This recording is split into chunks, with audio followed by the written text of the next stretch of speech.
بسم اللہ الرحمن الرحیم الحمدللہ رب العالمین والصلاة والسلام علی سید الانبیاء والمرسلین۔ آج کا یہ ہمارا روحانی مسائل کا تیسرا ولاگ ہے جو صرف جمعے کو ہی آتا ہے۔ پہلے ہمارا سنڈے کمنٹس صرف آتا تھا، وہ ابھی بھی سنڈے کمنٹس یعنی سنڈے کے دن آتا ہے، اور جمعے کے روز یہ روحانی مسائل کا ولاگ شروع ہم نے کیا ہے۔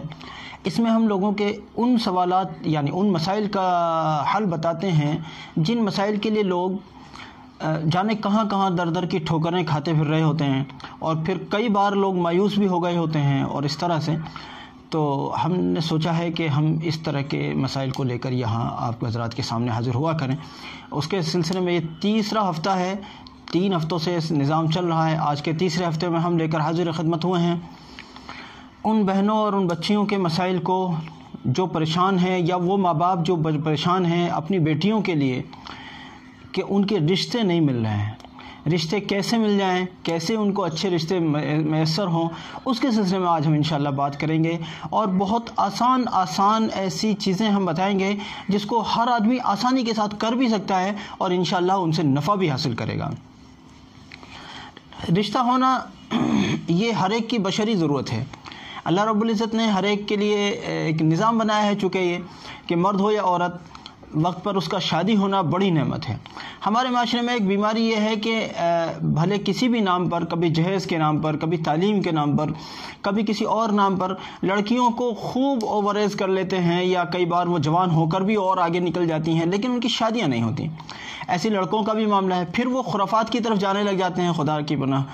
تو یاد رکھیے کہ اگر بچوں کی وقت پر شادیاں نہیں ہوتی ہیں اور وہ خرافات کی طرف جاتے ہیں تو اس کے ذمہ دار ان کے ذمہ دار حضرات بھی ہیں، ان کے والدین یا جو بھی ان کے اولیاء ہیں، ان کے ولی ہیں، وہ بھی اس کے ذمہ دار ہیں کہ کیوں وقت پر شادی نہ ہوئی، تاکہ یہ گناہوں کی سمت جانے سے بچ جاتے۔ بہرحال شادی ہو جانے کے لیے یعنی رشتہ ہو جانے کے لیے ایک تو ہمارے پاس ایک نقش بھی ہوتا ہے، وہ ہم نقش دیا کرتے ہیں۔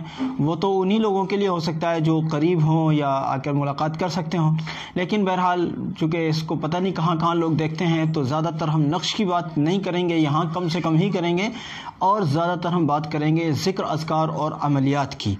وہ عملیات یا تو قرآن و سنت سے ثابت ہوں گے یا پھر مشائخ اہل اللہ اہل حق حضرات سے ثابت ہوں گے، جس میں کسی قسم کا شرک یا کوئی اس طرح کی کوئی چیز کا شائبہ بھی نہ ہو۔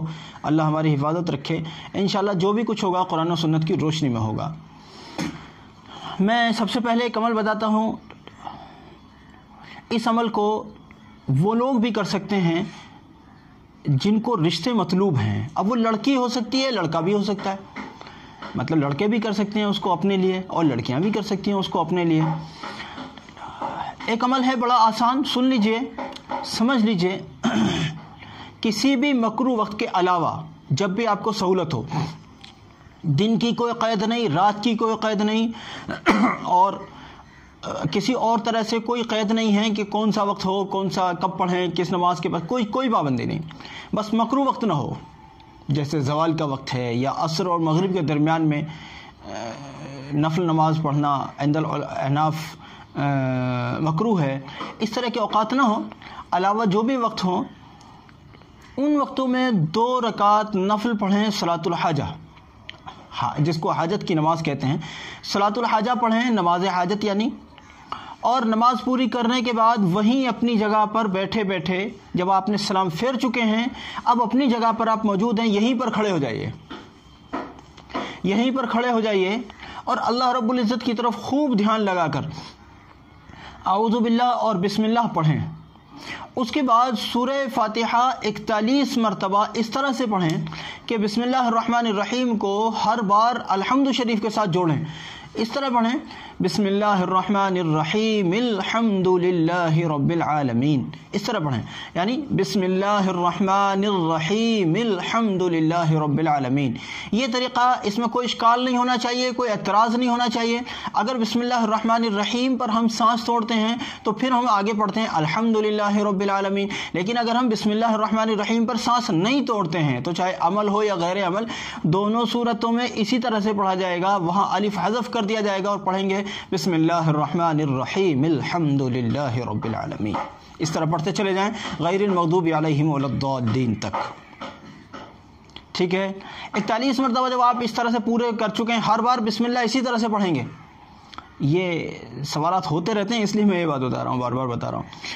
پوری جب بسم اللہ 41 مرتبہ الحمد شریف 41 مرتبہ ہو جائے گی، اب سیدھا سجدے میں جا کر اللہ رب العزت سے اپنے مسئلے کے لیے دعا کریں. اچھا، یہ جو عمل ہے یہ صرف رشتے یا شادی کے لیے نہیں ہے. البتہ رشتے اور شادی کے لیے بہت لاجواب چیز ہے، لیکن اس کے علاوہ اگر کوئی حاجت اٹکی ہو اس میں بھی آپ اس کا استعمال کر سکتے ہیں. آپ کا کاروبار نہیں چل رہا ہے اس میں بھی آپ اس کا استعمال کر سکتے ہیں، اس کے لیے بھی اس کو پڑھ سکتے ہیں. اور کوئی ایسا مسئلہ ہے، کسی سے آپ کی کوئی حاجت درپیش ہے، مان لیجیے کسی افسر سے کوئی مسئلہ ہے، یا کسی اور ایسے آدمی سے کوئی مسئلہ ہے جو آپ کی سنتا ہی نہیں ہے، حاکم ہے وقت کا، یا کوئی بھائی کچھ بھی ہو سکتا ہے، کسی سے آپ کی غرض اٹکی ہے اور وہ سنتا ہی نہیں ہے، اس صورت میں اس کو پڑھ سکتے ہیں. لیکن یاد رکھیے گا، ہم یہ اعمال و عملیات جو بتانے چلے ہیں، یہ ذکر اذکار جو بتانے چلے ہیں، یہ صرف ان لوگوں کے لیے بتا رہے ہیں جو ان کا غلط استعمال نہ کرتے ہوں. جو لوگ ان کا غلط استعمال کریں گے وہ اللہ رب العزت کے یہاں جا کر خود ذمہ دار ہوں گے. ہم بری الذمہ ہیں، ہم اللہ جانتا ہے، اللہ ہماری حفاظت رکھے اور آپ کی بھی. ہمارا ہرگز مقصد یہ بالکل بھی نہیں ہے کہ ہماری ان بتائی ہوئی چیزوں کو جو ہم بزرگوں سے سیکھ کر آئے ہیں، ان چیزوں کا کوئی غلط استعمال کرے. یہ ہرگز ہمارا مقصد نہیں ہے. اگر کوئی کرتا ہے اللہ جانے اور وہ جانے، ہمارا کوئی مسئلہ نہیں، ہم اس سے بری الذمہ ہے. اس عمل کو آپ کریں. کچھ دن کرنا ہوتا ہے، یہ زیادہ دن کرنے کی انشاءاللہ ضرورت نہیں پڑے گی. اس عمل کو کریں گے رشتہ بھی آئے گا انشاءاللہ. اور رشتے میں ایک چیز بتاؤں، رشتے میں صرف رشتہ نہ مانگیں بلکہ رشتے میں خیر والا رشتہ مانگیں. اللہ ایسا رشتہ دے دیجئے، بھلائی کا رشتہ جس میں ہمارے لیے خیر بھی ہو، جس جوڑے میں ہماری قدر بھی ہو. یعنی اگر آپ لڑکی ہیں تو ایسا لڑکا مجھے مل جائے کہ جو میری قدر بھی جانتا ہو، یعنی میرے حقوق کو بھی ادا کرتا ہو. اگر آپ لڑکے ہیں تو آپ یہ دعا کریں کہ اللہ مجھے ایسی لڑکی مل جائے جو میرے حقوق کو پہچانتی ہو، میری قدر جانتی ہو، ہے نا، جس کے ساتھ رہ کر میں خوش رہ سکوں، میرے ساتھ ہر قسم کی دین کی اور دنیا کی بھلائی ہو سکے. جہاں یہ سب چیزیں مانگیں وہیں یہ بھی مانگے اللہ کو دیندار گھرانہ عطا فرما دے، دیندار جوڑا نصیب فرما دے. کیونکہ دیندار لوگوں کے ساتھ بہت ساری نفع رہتے ہیں، بہت ساری برکتیں جڑی رہتی ہیں، زندگی میں بڑی خوشیاں اور شادمانیاں رہتی ہیں. اس ایک عمل کو کر لیں. ایک اور چیز بتاتا ہوں. قرآن کریم میں استغفار کے متعلق بہت سی فضیلتیں ذکر کی گئی ہیں. اگر کوئی شخص کسی حاجت میں مبتلا ہے، خاص طور سے شادی کا اس کا مسئلہ ہے، وہ استغفار کی کثرت کرے. استغفار کی کثرت کریں. استغفر اللہ استغفر اللہ استغفر اللہ، یہ استغفار پڑھ لیں. یا پھر استغفر اللہ ربی من کل ذنب واتوب الیہ، اس کو پڑھ لیں. یا پھر استغفر اللہ الذی لا الہ الا هو الحی القیوم واتوب الیہ، اس کو پڑھ لیں. یا اور جو بھی اس کو یاد آتا ہے استغفار کے قبیل سے اس کو پڑھ لیں. بہرحال وہ استغفار کرے، انشاءاللہ اس کے کاروبار میں بھی برکت ہوگی اور اس کو اچھی جگہ انشاءاللہ رشتہ بھی نصیب ہوگا. استغفار کی کثرت. ایک اور عمل اسی سلسلے میں بتاتا ہوں. اگر کوئی شخص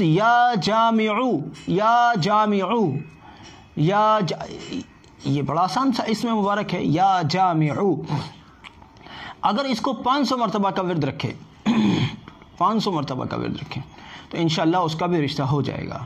بڑا اچھا عمل ہے، بڑا آسان عمل ہے، بہت مناسب عمل ہے. اگر کسی قسم کی رکاوٹ بھی ہے تو سورہ فاتحہ والا جو عمل ہے اس عمل میں آپ دیکھیں گے کہ آپ کی رکاوٹ ختم ہو گئی. ایسے استغفار میں بھی آپ دیکھیں گے، اور یا جامعو کہہ کر جب آپ اللہ کو پکاریں گے. بہرحال اگر کسی قسم کی رکاوٹ بھی ہے تو انشاءاللہ اچھا رکاوٹ کا پھر ایک اور بات بتا دیتا ہوں. رکاوٹ کو دور کرنے کے لیے اگر آپ مرد ہیں تو مسجد میں جا کر بھی اذان پڑھ سکتے ہیں. اگر آپ عورت ہیں تو بڑی آسان سی صورت آپ کے لیے بھی یہ ہے کہ جب مسجد میں اذان ہو تو آپ اپنے کام کو چھوڑ کر اذان کے کلمات کو دہرانا شروع کر دیں. جیسے مؤذن کہیں ایسے آپ کہنا شروع کر دیں، اور بعد میں درود شریف پڑھ کر اللہم رب هذه الدعوۃ التامہ والی جو دعا ہے اس دعا کو پڑھیں. اگر وہ دعا یاد بھی نہیں ہے کم سے کم اس کو یاد کرتے رہیں اور درود شریف پڑھیں اذان کے بعد جب تک ہمیں دعا یاد نہیں ہو رہی ہے. آپ دیکھیں گے کہ رکاوٹوں وغیرہ سے آپ کی نجات ہو گئی انشاءاللہ تھوڑے سے دنوں کے بعد میں. بڑے مجرب عمل ہیں یہ، ان کو آپ فائدہ اٹھائیں اور دوسرے لوگوں تک بھی اس کو پہنچائیں. جزاکم اللہ.